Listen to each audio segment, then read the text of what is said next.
नमस्कार दोस्तों, मैं राणा विजय सिंह और स्वागत करता हूं आप सभी का अनअकैडमी के ऑफिशियल लर्निंग प्लेटफॉर्म पर। जैसा कि आप जानते हो दोस्तों, अनअकैडमी इस समय पूरे भारत का सबसे बड़ा लर्निंग एप्लीकेशन बन चुका है, जिस पर आप घर बैठे एक नॉमिनल फीस पर किसी भी कंपटीशन एग्जाम की तैयारी कर सकते हो। मैं faculty of GS and science, जिसमें मैं आपको बायोलॉजी चैप्टर के बारे में आज डिस्कस करूंगा और बायोलॉजी का ही एक इम्पोर्टेंट चैप्टर आपके साथ डिस्कस करता हूं, जिसको हम जानते हैं ह्यूमन हार्ट के नाम से। तो चलिए दोस्तों, बिना टाइम को वेस्ट करते हुए हम स्टार्ट करते हैं ह्यूमन हार्ट को। मैं पिछले 4 सालों से कंपटीशन एग्जाम की तैयारी करवा रहा हूँ और विभिन्न प्रकार के अलग अलग संस्थानों में मैं अपनी सेवाएं दे चुका हूँ। तो चलिए दोस्तों, हम स्टार्ट करते हैं आज का हमारा चैप्टर, जिसको हमने नाम दिया है ह्यूमन हार्ट। तो दोस्तों लेट्स गो बैक नाउ। हम करते हैं आज की क्लास की शुरुआत ह्यूमन हार्ट के साथ। दोस्तों, अगर हम ह्यूमन हार्ट की बात करें, मानव हृदय की बात करें, तो सबसे पहले हम इसकी बेसिक इंफॉर्मेशन के बारे में जानेंगे कि इसकी बेसिक इंफॉर्मेशन क्या है। आखिर में इसके सामान्य परिचय की हम बात करें तो इसका सामान्य परिचय क्या है। तो सबसे पहले हम सामान्य परिचय में ही बात करेंगे कि ह्यूमन हार्ट, अगर हम मानव हृदय की बात करें तो हमारे शरीर के जितने भी अंग हैं वो सारे के सारे कंट्रोल किए जाते हैं हमारे ब्रेन के द्वारा। लेकिन हमारे शरीर का एकमात्र ऑर्गन होता है जिसको हम जानते हैं ह्यूमन हार्ट के नाम से। ह्यूमन हार्ट जो होता है वो होता है मायोजेनिक इन नेचर। क्यों? क्योंकि उसका खुद का पेसमेकर होता है, उसका खुद का पेस सेटर होता है। वो खुद का ही पेसमेकर से खुद का विद्युत आवेश जनरेट करता है और खुद के ही पेस सेटर के द्वारा उस विद्युत आवेश को कंट्रोल करता है। इसीलिए हमारे शरीर के जितने भी अंग होते हैं वो कंट्रोल किए जाते हैं हमारे ब्रेन के द्वारा। लेकिन हमारे शरीर का एकमात्र ऑर्गन होता है मानव हृदय, जो खुद के ही पेसमेकर के द्वारा विद्युत आवेश को उत्पन्न करके खुद के द्वारा कंट्रोल किया जाता है। इसीलिए हमारे ह्यूमन हार्ट को ही बोला जाता है मायोजेनिक इन नेचर। तो हमारा ह्यूमन हार्ट कैसा होता है? तो हमारा ह्यूमन हार्ट होता है मायोजेनिक इन नेचर। अगर हम इसकी बेसिक एडवांटेज में बात करें कि ह्यूमन हार्ट का वेट कितना होता है, इसका वजन कितना होता है, तो दोस्तों ह्यूमन हार्ट का एवरेजन 70 किलोग्राम पर्सन की हम बात करेंगे तो एवरेजन 70 किलोग्राम का जो पर्सन होता है उसके हार्ट का वेट कितना होता है? उसके हार्ट का वेट होता है 250 ग्राम से लगा करके 350 ग्राम के बीच में इसका वेट होता है। अगर हम बात करें इसकी शेप का, इसकी आकृति कैसी बनी हुई रहती है, तो इसकी आकृति की अगर हम बात करें तो इसकी आकृति होती है लाइक पेयर शेप। कैसी होती है का? Like pear shape. और अगर लाइक पेयर शेप की हम बात करें तो लाइक पेयर शेप को ही हम हिंदी में जानते हैं लाइक पेयर शेप होती है इसकी आकृति। और लाइक पेयर शेप की अगर हम बात करें तो इसे बोलते हैं नाशपाती के आकार का। किस प्रकार का होता है? नाशपाती के आकार का। नाशपाती के आकार का दिखाई देता है। अगर हम बात करें कि इसकी साइज क्या होगी, इसकी साइज की अगर हम बात करें, इसका साइज कैसे दिखाई देता है, इसकी लेंथ क्या होगी, इसकी विड्थ क्या होगी, तो अगर हम इसकी लंबाई की बात करें तो इसकी लंबाई लगभग 12 सेंटीमीटर होती है। कितनी होती है? 12 सेंटीमीटर। और अगर हम बात करें कि इसकी चौड़ाई कितनी होती है तो इसकी विड्थ की अगर हम बात करें तो इसकी चौड़ाई होती है लगभग 8 सेंटीमीटर। लगभग 8 सेंटीमीटर चौड़ा होता है और 12 सेंटीमीटर लंबा होता है। और अगर हम बात करें कि हमारा जो ह्यूमन हार्ट होता है, मानव का हृदय होता है, इस मानव के हृदय का फंक्शन क्या होता है, इसका कार्य क्या होता है, तो हमारे शरीर में जो ह्यूमन हार्ट का फंक्शन होता है वो होता है पंपिंग ऑफ ब्लड, हमारे रक्त को पंप करना। रक्त को पंप करना मतलब कि इन द सेंस अगर हम बात करें कि हमारे शरीर में एक मोटर का काम करता है हमारा हृदय, इसका फंक्शन होता है pumping of blood. Pumping of blood, रक्त को पंप करना। जैसे अगर हम बात करें कि हमारे शरीर में, हमारे घर की अगर 2 मंजिले इमारत है तो नीचे की इमारत से जब ऊपर की इमारत पर हमें पानी पहुंचाना रहता है तो हम उपयोग करते हैं एक मोटर का। बस उसी प्रकार से हमारे शरीर में जितनी भी वेंस होती है, जितनी भी शिराएं होती है, उन शिराओं से और उन आर्टरी से रक्त को खींचना और खींच करके पंप करना और पंप करके हमारे लंग्स तक पहुंचाने का काम कौन करता है? तो हमारा हार्ट करता है। और लंग्स से प्योर ब्लड को लेना और प्योर ब्लड को लेकर के पूरे के पूरे शरीर में प्रवाहित करने का काम कौन करता है? तो हमारा हार्ट करता है। अगर हम बात करें कि हमारा शरीर हमारे हार्ट का फंक्शन क्या होता है? तो हमारे हार्ट का फंक्शन होता है पंपिंग ऑफ ब्लड, रक्त को पंप करना।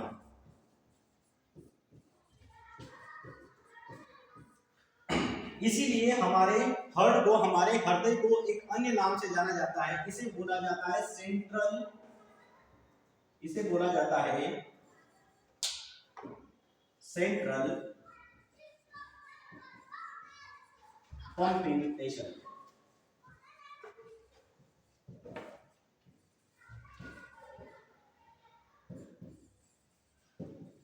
इसे बोला जाता है सेंट्रल पंपिंग स्टेशन। अगर हम बात करें कि हमारा जो ह्यूमन हार्ट होता है, मानव का जो हृदय होता है, वो कैसा परिसंचरण करवाता है? तो ये परिसंचरण करवाता है डबल परिसंचरण या दोहरा परिसंचरण करवाता है। एक बार करवाता है पल्मोनरी परिसंचरण करवाता है, एक बार पल्मोनरी सर्कुलेशन करवाता है और एक बार करवाता है सिस्टेमिक सर्कुलेशन। इसकी बात करेंगे जब हम ह्यूमन हार्ट में ही सर्कुलेशन को करके दिखाएंगे बेटा, उसमें हम इसको अच्छे तरीके से समझते हैं। फिर हम बात करते हैं, ये पूरी की पूरी वह जानकारी थी जो बेसिक जानकारी आपको याद होना चाहिए, यहाँ से बहुत सारे क्वेश्चन बनते हैं। तो ये हो गई ह्यूमन हार्ट की बेसिक जानकारी। अब हम बात करते हैं ह्यूमन हार्ट के स्ट्रक्चर की। तो जो ह्यूमन हार्ट है, उस ह्यूमन हार्ट का स्ट्रक्चर कैसा दिखाई देता है, हम उसकी बात करते हैं। ह्यूमन हार्ट के स्ट्रक्चर की अगर हम बात करें तो ह्यूमन हार्ट का स्ट्रक्चर ये रहा दोस्तों, ह्यूमन हार्ट का स्ट्रक्चर। अगर हम बात करें ह्यूमन हार्ट की, तो मानव हृदय का ये स्ट्रक्चर है, structure of human heart, structure of human heart. ये है मानव का हृदय। अगर हम मानव के हृदय की बात करें तो मानव के हृदय में 4 कक्ष पाया जाता है। फोर्थ चैम्बर 4 कक्षों वाला हृदय होता है। अगर हम मानव के हृदय की बात करें तो इसमें 2 आलिंद होते हैं और 2 नीले होते हैं। अगर हम ह्यूमन हार्ट के स्ट्रक्चर को देखें तो ह्यूमन हार्ट का स्ट्रक्चर दोस्तों आपके सामने है। हमने बात की थी कि मानव का हृदय जो होता है वो 4 कक्षों वाला होता है, 4 चैम्बर्ड होता है। सबसे पहले अगर हम बात करें कि जो ऊपर वाले होते हैं, एक ये वाला और एक ये वाला, तो दोनों के दोनों जो चेंबर है ये कैसे है बेटा? तो दोनों के दोनों जो चेंबर है, ये दोनों के दोनों चेंबर ऊपर वाले हैं, जिनको हम एट्रिकल के नाम से जानते हैं, या तो फिर हम इसको बोलते हैं आलिंद। क्या बोलते हैं? आलिंद। ये ऊपर वाले हैं, ये इधर वाला। अगर मैं बात करूं तो जैसे मैं खड़ा हूं, बस इसी प्रकार से हमारा हार्ट भी है। जो मेरा राइट है वो हार्ट का भी राइट होगा, जो मेरा लेफ्ट है वो हार्ट का भी लेफ्ट होगा। अगर मैं लेफ्ट साइड की बात करूं तो लेफ्ट साइड में भी 2 देख रहे हैं हम, एक साइड एट्रिकल है और दूसरी साइड वेंट्रिकल है। इधर के साइड के दोनों जो चेंबर होंगे, दोनों के दोनों कक्ष होंगे, वो लेफ्ट साइड पे होंगे। इधर के दोनों चेंबर होंगे, ये दोनों के दोनों चेंबर क्या हो जाएंगे? ये राइट साइड पे हो जाएंगे। ऊपर वाले जो चेंबर होते हैं इनको आलिंद कहते हैं। नीचे वाले जो चेंबर होते हैं, इन दोनों के दोनों चेंबरों को हम नीलय नाम से जानते हैं। ये क्या है? ये है नीलय। क्या है बेटा? नीलय। और अगर हम इसकी बात करें तो यहाँ पर जगह नहीं है, मैं लिख रहा हूँ फिर भी, इसको बोलते हैं आलिंद, इसको बोलते हैं आलिंद। तो हमारे हार्ट में हमारे हृदय के कितने चेंबर होते हैं? 4 चेंबर होते हैं।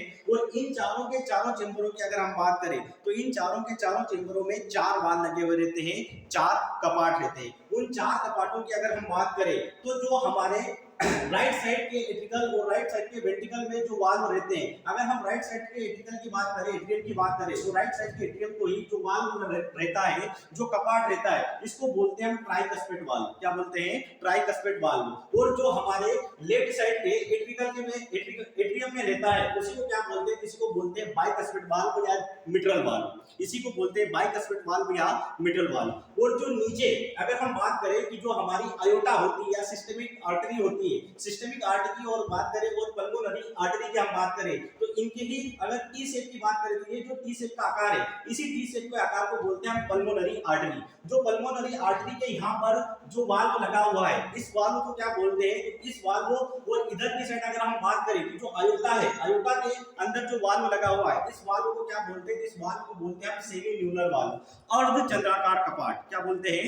अर्धचंद्राकार कपाट। और इनको अगर अलग अलग नामों की हम बात करें तो ये वाला जो वाल्व है जो इसमें है पल्मोनरी आर्टरी में, इस वाल्व को एक अन्य नाम से भी हम जानते हैं, इसको बोलते हैं हम पल्मोनरी वाल्व। क्या बोलते हैं? Pulmonary valve. और अगर हम बात करें इस वाले वाल्व की, तो इस वाले वाल्व को बोलते हैं आर्टरिक वाल्व, इस वाले आर्ट को बोलते हैं हम आर्टरिक वाल्व। दोस्तों हम बात करते हैं कि हमारे हृदय में 4 कपाट होते हैं और ये चारों के चारों जो कपाट होते हैं ये बैक फ्लो नहीं करते हैं। इन वाल्वों की अगर हम बात करें तो हमारे शरीर में या हमारे हार्ट में जो भी वाल्व है, ये जो भी कपाट है, ये कपाट बैक फ्लो नहीं अलाउ करते। अगर रक्त आएगा तो रक्त सिर्फ और सिर्फ एक रास्ते से आकर के बस उसी रास्ते से आगे जा सकता है, पीछे फिर से वो रक्त नहीं जा सकता। उसकी हम बात करेंगे जब हम हमारे शरीर में पाथ ऑफ ब्लड की बात करेंगे, रक्त का प्रवाह कैसे होता है हमारे हार्ट में, जब हम उसकी बात करेंगे तब आपको समझ में आएगा। मैं आशा करता हूं कि ये सारी की सारी चीजें आपको समझ में आ रही होगी।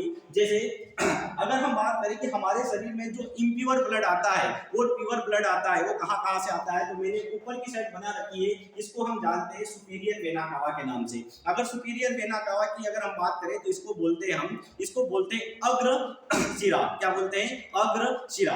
और अगर हम बात करें इसकी तो ये जो नीचे की साइड मैंने बना रखा है इसी को बोलते हैं हम क्या? इसी को बोलते हैं इंफीरियर वेना कावा, इसी को बोलते हैं पश्च महाशिरा।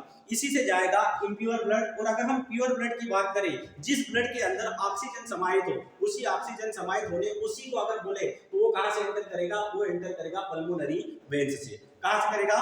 पल्मोनरी वेन्स से करेगा। चलिए दोस्तों, मुझे आशा है कि आपको चीजें अच्छे से समझ में आई होगी। आज के लिए इतना ही। बहुत बहुत धन्यवाद आपका अटेंडिंग दिस सेशन। जय हिंद, जय भारत।